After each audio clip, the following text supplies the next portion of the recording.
Cher frère Matmati, salam alaikum. Alaikum salam wa rahmatullahi wa barakatuh. J'espère que tu vas bien. Alhamdulillah et toi? Ça va, alhamdoulilah. Tu m'as l'air en forme.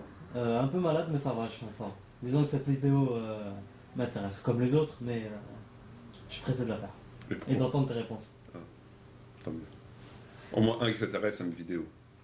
Bon, je pense qu'il y a plus qu'une personne. Au moins deux. Au moins deux. C'est quel deuxième? C'est moi. Donc, je vais faire écouter des extraits du débat avec Annie Ramadan sur la lapidation. Et si tu peux me les commenter. Très bien. Donc, je t'en prie pour les formules. Donc, avant tout, a'udhu billahi minash shaitanir rajim, bismillahir rahmanir rahim.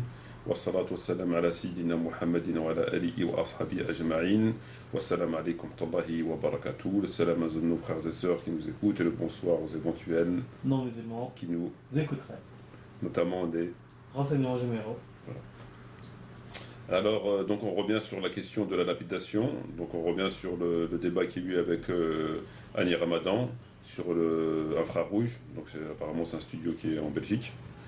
Et on va commenter d'autres parties de ses propos. Alors on va commencer par la première partie. D'accord, donc on va visionner un extrait. Très bien. Et on revient après pour le commenter. Tout à fait. Ok.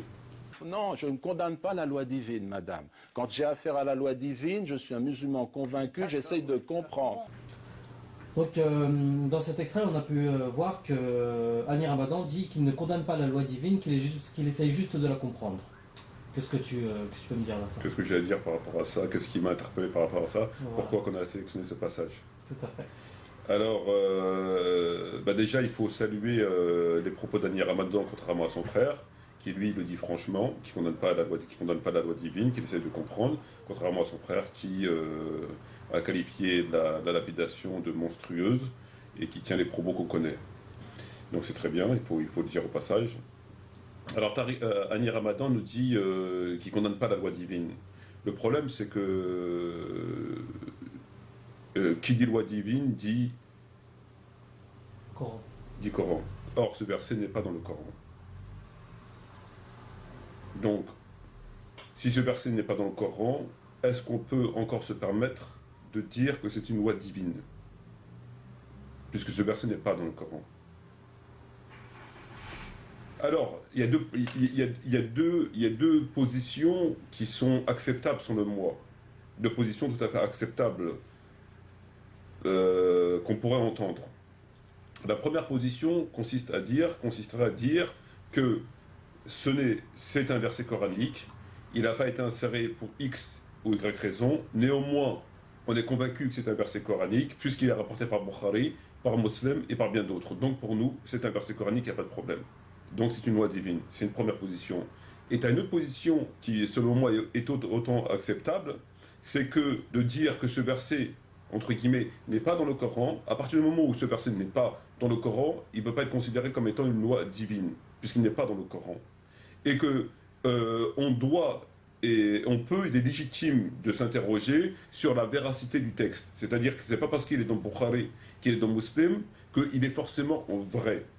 Puisque il y a un certain nombre, il a été dit que tout ce qui était rapporté dans Bukhari, il y a une certaine époque, et tu es bien au courant sur le sujet, que tout était authentique. Or, il s'avère que d'après des études, tout n'est pas authentique. On a pu voir le verset, le hadith qui dit et un autre hadith plus loin qui dit donc deux hadiths, un qui dit on m'a ordonné de combattre les gens qui disent qu'il n'y a de Dieu que Dieu, et à partir de là leur vie, leurs biens sont sacrés, et un autre hadith qui rajoute la prière à la zakat. Donc tu as deux hadiths qui sont à des chapitres différents, à des pages différentes, dans des volumes différents, et qu'un des deux est faux. En tout cas, il est inexact. C'est ou bien le prophète on doit ordonner de combattre les gens jusqu'à qu'ils fassent la shahada, et donc à partir de là, tu es musulman, ou bien jusqu'à qu'ils fassent la shahada, qu'ils font la salat et qu'ils font la zakat. On a d'autres exemples comme ça. Donc, à travers cette étude-là, on se rend compte que tout n'est pas vrai. Comme ils disent que par rapport à Muslim, que tout est authentique. Or, il s'avère que dans Bukhari, le prophète est mort à 65 ans ou 63 ans, et que dans Muslim, il serait mort à 60 ans ou 65 ans ou 63 ans. En tout cas, deux dates différentes. Donc, comme le prophète n'a pas pu mourir comme tous les êtres humains deux fois, c'est un des deux textes qui est faux. Et d'autres textes, on peut en citer plein, où il y a des contradictions évidentes. Donc, à partir de là, des gens ont la légitimité, et il est parfaitement licite pour eux de dire ce verset n'est pas dans le Coran. À partir du moment où il n'est pas dans le Coran, on met un point d'interrogation sur l'authenticité des récits qui disent que c'est un verset. Deux positions. Mais il a été appliqué. Oui, il a été appliqué, mais la question, elle n'est pas de savoir, dans un premier temps, s'il a été appliqué ou pas. La question étant de savoir, est-ce que c'est un verset? Et lorsqu'on dit c'est une loi divine, moi j'ai le Coran entre les mains. Voilà. Les lois divines, elles sont dans le Coran là. Tout est dans le Coran ici. Lorsqu'on dit une loi divine, c'est forcément... Quand on dit une loi dans le code pénal, elle est dans le code pénal. Si un avocat plaide une loi qui dit qu'elle est dans le code pénal et le juge ouvre son code pénal et trouve pas cette loi, il va pas comprendre. Bon. Si on veut être tout à fait rigoureux dans une démarche théologique, il est légitime de se poser la question. On nous dit que c'est une loi divine. Or, cette loi n'est pas dans le Coran. Donc même si on l'applique après, on rentre dans le domaine humain. C'est-à-dire que où il peut y avoir du faux. On n'est pas à l'abri de manipulation. Quand tu lis d'autres livres que le Coran, tous les autres livres, que ce soit des livres de rapporteurs, à plus forte raison de livres de savants, tu es dans l'obligation, si tu es un étudiant rigoureux et soucieux de ne pas t'égarer, d'égarer les autres, de mettre toujours un point d'interrogation par rapport au texte que tu lis. Tu ne peux pas prendre un texte parce qu'on te dit cet auteur il est super bien, il est super intelligent, c'est le plus grand savant de l'histoire, etc., tout ce que tu voudras, que tu ouvres le livre et tout ce qu'il te dit, c'est paroles d'évangile, c'est authentique, il n'y a pas de problème, il n'y a aucune erreur possible. Tu ne peux pas, tu n'as pas le droit. Donc à part le Coran, où la compréhension du Coran c'est autre chose, c'est-à-dire l'abrogé, l'abrogeant, le contexte c'est encore autre chose. En tout cas, tout le Coran est authentique. À part le Coran, dès que tu ouvres un livre, tu dois, autant qu'étudiant rigoureux et soucieux de ne pas t'égarer et d'égarer les autres, de te poser la question si ce que tu lis, est-ce que c'est vrai? Et tu dois corroborer les récits par d'autres récits, par le Coran, par un certain nombre de choses qui te permettent de corroborer ou de contrecarrer, de rejeter le texte, ou de mettre un doute tout simplement. Donc il est très important de le rappeler. Donc comme tu viens de dire, ça a été appliqué, c'est mentionné dans le hadith, dans le tarikh et dans le sira. Effectivement, mais ça reste des livres humains, écrits par des hommes. Donc il est légitime d'avoir une interrogation dessus. Ça ne veut pas dire que ça n'a pas existé, mais en tout cas, tu as deux positions qui sont tout à fait légitimes. Donc lorsqu'on dit que c'est une loi divine, oui, c'est peut-être une loi divine. C'est un hadith qui nous dit que le prophète qu'un verset a été révélé. Ce verset, on le retrouve dans des hadiths, etc., etc., etc. Mais il n'est pas dans le Coran. Donc c'est une interrogation qui est légitime. D'accord, ok. Tu es en droit de te poser la question. Pourquoi ce verset n'a pas été inséré dans le Coran? Je ne sais pas si je suis bien dans le... Ouais. Pourquoi ce verset n'a pas été inséré dans le Coran? Pourquoi? Et le problème, il est là, c'est pourquoi. Comment se fait-il qu'un verset d'une loi pénale d'une telle gravité, c'est-à-dire que la lapidation, c'est la peine la plus lourde, la plus dure, la plus difficile, comment se fait-il que ce verset n'a pas été inséré dans le Coran? Pourquoi? Pourquoi? C'est pas un verset qui a été abrogé dans le Coran, on trouve des versets qui sont abrogés. Et pourtant, ils sont dans le Coran. Entre guillemets, ils sont plus valables. Ils sont valables que pour la lecture, pour la beauté, etc. Mais dans l'application, ils sont plus valables. Et pour des lois qui sont entre guillemets dérisoires par rapport à la lapidation, ils sont dans le Coran. Comment se fait-il qu'une loi pénale aussi importante, ils ne l'ont pas mise dans le Coran? Est-ce que c'est la volonté du prophète? Ça ne peut pas être la volonté du prophète. Si le prophète souhaitait qu'on applique cette... Je veux dire, le prophète en tant que prophète, il ne peut pas dire dans ce verset, vous ne le mettez pas dans le Coran. C'est un verset qui va disparaître. En tout cas, on peut mettre une suspicion dessus. Donc ça ne peut pas être la volonté du prophète. Comment se fait-il qu'elle n'a pas été mise dans le Coran?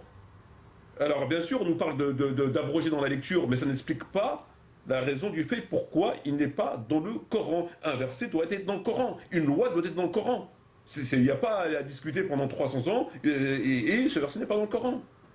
Est-ce qu'on a d'autres cas, à part celui-là, dans le même genre? Bien sûr, tu as beaucoup de... Enfin, beaucoup de lois, je parle de lois divines. Je n'ai pas étudié verset par verset pour voir si c'est des lois divines, mais tu as par exemple, ce qui me revient en tête, c'est le verset sur l'allaitement. Si tu reprends le livre de l'imam al-Malik al-Muwatta, qui ne peut pas être taxé d'être un livre avec tendance chiite ou je ne sais trop quoi, dans ce livre-là, entre autres, il est dit que Allah Azza wa Jal a révélé le verset sur l'allaitement. Et qu'au début, il avait ordonné jusqu'à 10 tétés. Ce verset, Aïcha qui parle, elle a dit que ce verset était abrogé par 5 tétés. Puis il reste le verset qu'on a. Or, les deux versets des 10 tétés et des 5 tétés ne sont plus dans le Coran. Or, elle le dit, Dieu a révélé le verset de 10 tétés, elle le cite. Après, elle a dit que ce verset était abrogé, à part le 5 tétés. Et ces deux versets ne sont pas dans le Coran. Et c'est une loi civile, on va dire. C'est pas... Mais ce verset n'est pas dans le Coran. Pourquoi? Ces deux versets ne sont pas dans le Coran. Donc, qu'est-ce qui s'est passé? Que s'est-il passé pour des compagnons enfin, je veux dire, c'est quand même assez critique que des versets ne soient pas dans le Coran. Qui s'est permis de ne pas les mettre dans le Coran? C'est des versets. Donc, un verset, il est dans le Coran. À plus forte raison, si c'est une loi. Si tu veux appliquer une loi, il faut qu'elle soit dans son code. Je pense que c'est la moindre des choses. Tu vois, donc lorsque je ne sais pas si je vais prendre trop de temps, il nous reste combien de temps? 7 minutes. Ça va être juste, donc je préfère. On en reparlera la prochaine fois de ça. Inch'Allah. D'accord. Donc on va passer à un deuxième extrait. Donc on écoute le deuxième extrait et on commente après. Quelqu'un qui est condamné au niveau de la lapidation, ça ne peut se faire qu'au niveau de l'aveu, et la personne peut toujours revenir sur ce qu'elle a dit quand elle a avoué. Donc elle peut toujours être relaxée. Donc dans ce qu'on vient d'écouter, il dit que la personne peut revenir sur ses aveux et dans ce cas-là, elle serait relaxée. Alors ce qui est faux, déjà il ne s'agit pas de relax mais d'acquittement, si on emploie les termes entre guillemets des tribunaux français, enfin européens. C'est une peine criminelle, c'est pas une relax, c'est un acquittement. Et il dit à Hani Ramadan qu'elle peut revenir sur son aveu, ce qui est faux. Pourquoi ce qui est faux? On a eu des cas dans les hadiths où des gens venaient voir le prophète et ils reconnaissaient qu'ils avaient commis l'adultère. Et le prophète s'est détourné d'eux. D'accord? Et lorsqu'ils ont assisté, il leur a appliqué la loi. T'as pas 10 millions de cas qui sont commis l'adultère à l'époque du prophète, tu les comptes sur les doigts de la main. À travers ce texte, peut-être, Hani Ramadan il a estimé qu'on peut revenir sur son aveu, ce qui est faux. Déjà, pour commencer, le comportement du prophète Mohammed, ce comportement-là ne peut pas faire autorité, ne peut pas donner d'exemple pour les tribunaux. Pourquoi? Le prophète était le prophète. Ce cas est un cas qui est spécifique du fait qu'on va voir le prophète. Et que le prophète se détourne. Il est bien évident que ça ne peut pas rentrer dans le cadre de la sunna. Ça veut dire quoi? Si on rentre dans le cadre de la sunna, ça veut dire que n'importe quelle personne qui a commis un crime ou un délit peut voir un juge donc, dans un tribunal et lui dire et le juge s'en va. Tu reviendras tout à l'heure, il s'en va. Donc tous les juges seront habilités à faire ça. Donc ils n'écoutent pas la personne et puis ils s'en vont. Donc ce cas-là ne peut pas être adapté à une fonction régulière de la justice. Premier point. Donc il faut bien le comprendre et l'isoler. Deuxième des points, c'est que l'aveu de la personne, à partir du moment où une personne vient de son propre chef et reconnaît qu'elle a commis l'adultère, en ayant bien sûr des preuves après vérification de si elle n'est pas fou ou folle, enfin, etc., tu dois accepter son aveu et lui appliquer la loi. Même si on revient après, c'est trop tard pour cette personne-là. À partir du moment où la personne a avoué et que tu as entendu son aveu et que tu as procédé au contrôle nécessaire du fait que la personne n'est pas fou, folle, etc., et que les preuves t'ont été rapportées, qu'effectivement le fait est établi, c'est trop tard. Pourquoi? Parce que tu as les faits devant toi. Donc, si on part dans le raisonnement d'Hani Ramadan et que la personne revient ensuite, ça veut dire que d'un côté, tu as les faits devant toi qui prouvent le crime ou le délit, mais du fait qu'elle revienne sur son aveu, c'est plus valable, elle est innocentée. Ça n'a pas de sens. Je vais te poser deux questions par rapport à ça. Un, est-ce qu'il y a des éléments dans la sunna ou de ce que tu avances? De quoi? De ce que tu avances, c'est-à-dire que est-ce qu'on a des exemples dans la sunna? Il n'y a pas d'exemple ni dans l'un ni dans l'autre. L'exemple par rapport à ce que je t'ai dit sur quoi pourrait s'inspirer Hani Ramadan, c'est probablement que ça a dû arriver une fois où le prophète s'est détourné. Donc j'ai expliqué que ça ne peut pas rentrer dans le cadre régulier de justice. Et le fait que lorsque la preuve, la